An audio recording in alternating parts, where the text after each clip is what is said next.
ఆంధ్రప్రదేశ్లో మరో అతిపెద్ద ప్రహసనం ప్రారంభమైంది. అదేమిటంటే ఆంధ్రప్రదేశ్కు కేంద్రం ఇబ్బడి ముబ్బడిగా నిధులు మంజూరు చేసింది. అమరావతికి 15,000 కోట్ల రూపాయల ఆర్థిక సహాయం, పోలవరానికి ఎంత ఖర్చు అయితే అంత ఇచ్చేస్తాం అని చెప్పి ప్రకటించారు అనే ఒక ప్రహసనాన్ని అటు కేంద్రం ఇటు రాష్ట్రంలోని ఎన్డీఏ పాలకులు కూడా ప్రారంభించారు. ఇది ప్రహసనం అని ఎందుకు అనాలి అంటే గతంలో కూడా స్పెషల్ ప్యాకేజ్ ఇచ్చినప్పుడు కూడా ఇటువంటి ప్రహసనమే చేశారు.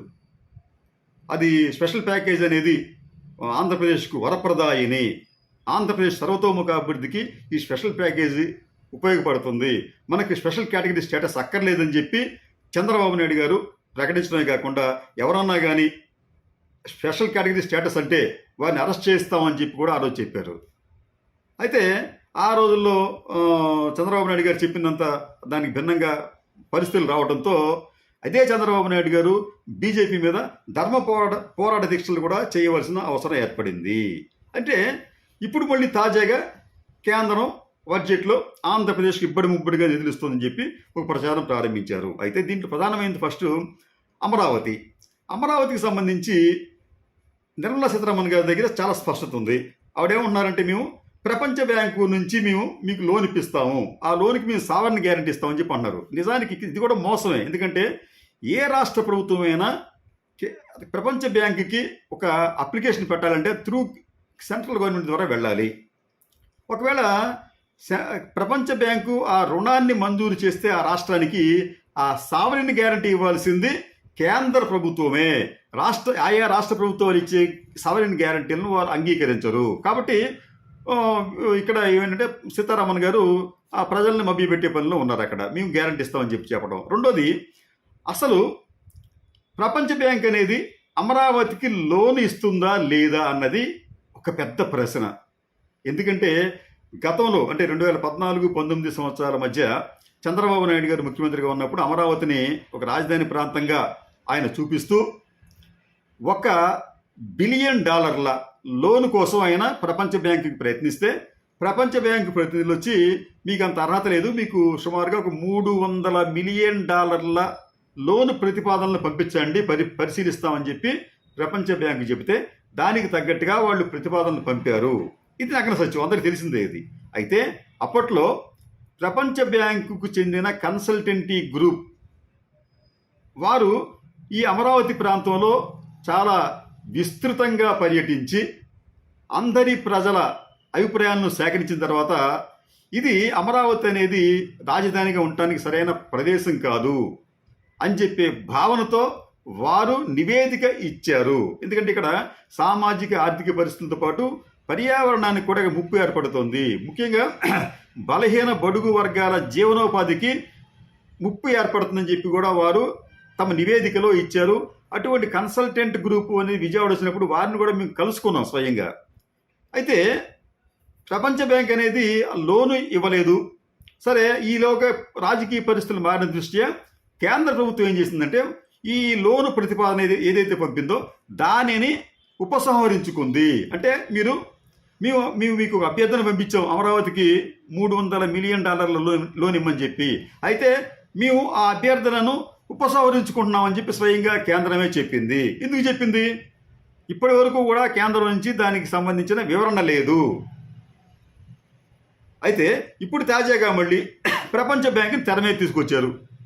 ఈ 15,000 కోట్ల రూపాయలంట ప్రపంచ బ్యాంకు నుంచి లోన్ ఇప్పిస్తామని చెప్పి అన్నారు. అసలు ప్రపంచ బ్యాంకుతో సంబంధం ఏముంది? మన ఆంధ్రప్రదేశ్ అనేది, మన భారతదేశం అనేది ఈ రోజున ప్రపంచ బ్యాంకు మీద డిపెండ్ అయ్యి లేదు. వారు ఇచ్చిన రుణాలు, వారి దయాదాక్షిణ్యం మీద డిపెండ్ అవ్వాల్సిన అవసరం మనకి లేదు. మన ప్రభుత్వమే, ఇది మన కేంద్ర ప్రభుత్వమే చుట్టుపక్కల ఉన్న రాష్ట్రాలకు, కొన్ని ఆఫ్రికన్ దేశాలకు ఉదారంగా రుణ సహాయం చేస్తుంది, గ్రాంట్లుగా కూడా ఇస్తుంది. మీకు తాజాగా బంగ్లాదేశ్, అలాగే శ్రీలంక, మాల్దీవులు లాంటి దేశాలకి దాదాపు 90,000 కోట్ల రూపాయలు కేంద్రం సహాయంగా అందజేసింది గత 2 సంవత్సరాలుగా. అటువంటి కేంద్రానికి ఆంధ్రప్రదేశ్కి, అమరావతికి సంబంధించి ఒక 15,000 కోట్ల రూపాయల గ్రాంట్గా ఇవ్వలేదా అంటే వారు ఇవ్వరు. ఎందుకు ఇవ్వరంటే దీనికి సంబంధించిన ఒక కమిట్మెంట్ ఉందండి. ఆంధ్రప్రదేశ్లో రాజధాని నిర్మాణానికి సంబంధించి కేంద్రం ఎంత ఇవ్వాలనుకుందో అది ఇప్పటికే ఇచ్చేసింది. వారు గతంలోనే దీనికి సంబంధించి 2,500 కోట్ల రూపాయల సహాయాన్ని ఆంధ్రప్రదేశ్కు అందచేశారు. మా సహాయం ఇంతే, దానికి సంబంధించి ఇక మేము ఒక్క పైసా కూడా ఇవ్వమని చెప్పి కేంద్రం చాలా స్పష్టంగా చెప్పింది. దానికి ఉదాహరణ మీకు గతంలో ఆనాటి కేంద్ర మంత్రులు పార్లమెంట్లో చేసిన ప్రకటనలే. వాళ్ళు ఏమంటారంటే మీకు ఈ 2016 జూన్ 4వ తేదీన central finance ministry confirms no more aid to Amaravati.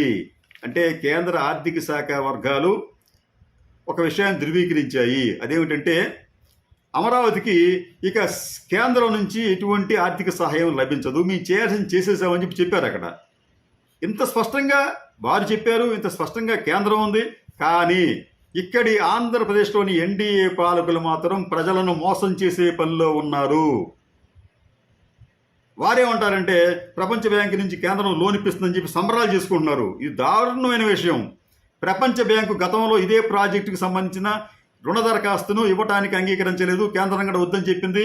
మళ్ళీ ప్రపంచ బ్యాంకు దగ్గరికి మనం వెళితే వారు ఇస్తారు, లోన్ ఇస్తారని చెప్పి నమ్మకం ఏముంటుంది?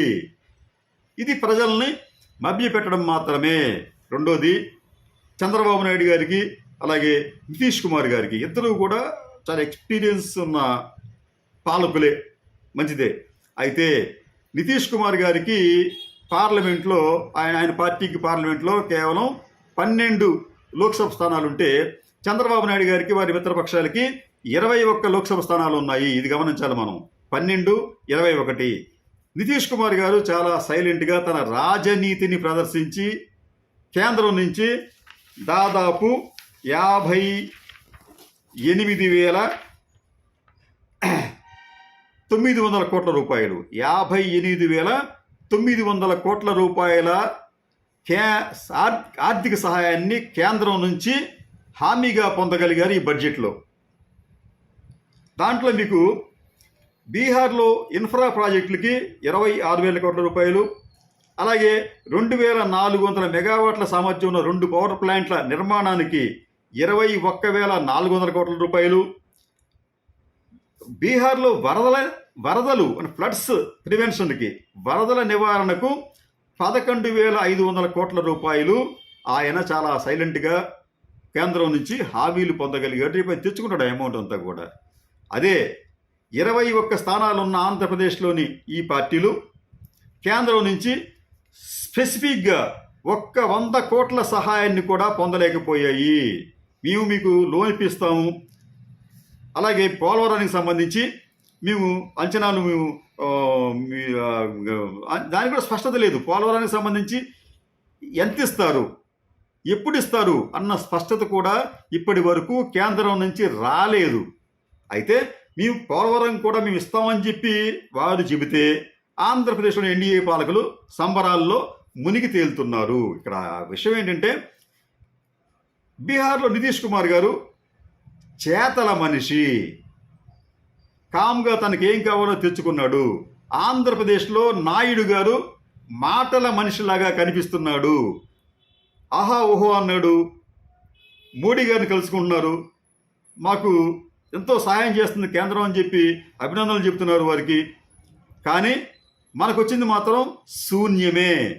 ఇది కేంద్రం అలాగే రాష్ట్రంలోని పాలకులు మరోసారి ఆంధ్రప్రదేశ్ ప్రజలను మోసం చేస్తున్నారేమోనన్న అనుమానం కలిగించే విధంగా ఈ వ్యవహారాలన్నీ కనిపిస్తున్నాయి. కాబట్టి ఈ పాలకులు ఎప్పుడైనా కానీ ఆంధ్రప్రదేశ్కు సంబంధించి నిస్వార్థంగా యథార్థాలను ప్రజలకు తెలియజేయాలి. అమరావతికి ప్రపంచ బ్యాంకు నుంచి లోను రావటం అనేది అంత తేలికైన వ్యవహారం కాదు, మనంతా చెప్పినట్టు. అలాగే పోలవరానికి సంబంధించి వారు ఎంత ఇస్తారో ఇప్పటి వరకు కూడా చెప్పలేదు. అంటే ఇక్కడ ఆంధ్రప్రదేశ్ ప్రజలు మరోసారి దారుణంగా మోసపోయే పరిస్థితుల్లో ఉన్నారు.